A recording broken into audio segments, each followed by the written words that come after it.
اعوذ باللہ من الشیطان الرجیم بسم اللہ الرحمن الرحیم۔ خواتین و حضرات، آج آپ کو پتہ ہے ایک آواز جو ہر وقت پوری دنیا میں گونجتی رہتی ہے، وہ کون سی آواز ہے؟ آج میں آپ کو اس کی تفصیل بتاؤں گا۔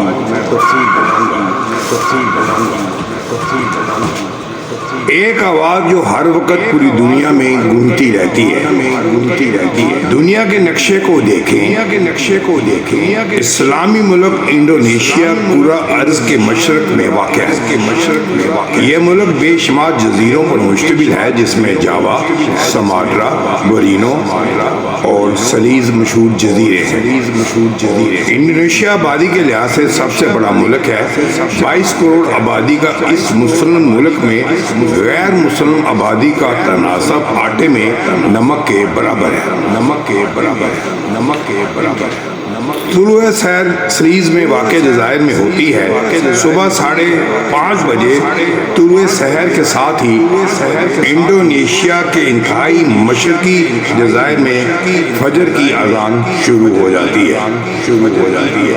یعنی سب سے پہلے جو اذان کی آواز ہے وہ انڈونیشیا سے شروع ہوتی ہے۔ ہزاروں موذن بزرگوں برتر کی توحید اور حضرت محمد کی رسالت کا اعلان کر رہے ہوتے ہیں۔ مشرقی جزائر سے یہ سلسلہ مغربی جزائر کی طرف بڑھتا ہے اور 1.5 گھنٹے کے بعد جکارتا میں موذن کی آواز گونجنے لگتی ہے۔ جکارتا کے بعد یہ سلسلہ سماٹرا میں شروع ہو جاتا ہے اور سماٹرا کے بعد مغربی قصبوں اور دیہات سے پہلے ہی ملیشیا کی مسجدوں میں اذانیں بلند ہونا شروع ہو جاتی ہیں۔ ملیشیا کے بعد برما کی باری آتی ہے۔ جکارتا سے اذانوں کا جو سلسلہ شروع ہوتا ہے وہ 1 گھنٹے بعد ڈھاکہ پہنچتا ہے۔ بنگلہ دیش میں بھی اذانوں کا وقت ختم نہیں ہوتا کہ کلکتہ سے سری نگر تک اذانیں گونجنے لگتی ہے۔ دوسری طرف یہ سلسلہ کلکتہ سے بمبئی کی طرف بڑھتا ہے اور پورے ہندوستان کی فضائے توحید و رسالت کے اعلان سے گونجتی ہے۔ سری نگر اور سیالکوٹ میں فجر کی اذان کا ایک ہی وقت ہے۔ سیالکوٹ سے کوئٹہ سے کراچی اور گوادر تک 40 منٹ کا فرق ہے۔ اس عرصہ میں فجر کی اذان پاکستان میں بلند ہوتی رہتی ہے۔ پاکستان میں یہ سلسلہ ختم ہونے سے پہلے افغانستان اور مسقط میں اذانوں کا سلسلہ شروع ہو جاتا ہے۔ مسقط سے بغداد تک 1 گھنٹے کا فرق ہے۔ اس عرصہ میں اذانیں حجاز مقدس، یمن، عرب امارات، کویت اور عراق میں گونجتی رہتی ہے۔ بغداد سے اسکندریہ تک پھر 1 گھنٹے کا فرق ہے۔ اس دوران شام، مصر، صومالیہ، سوڈان میں اذانیں بلند ہوتی ہیں۔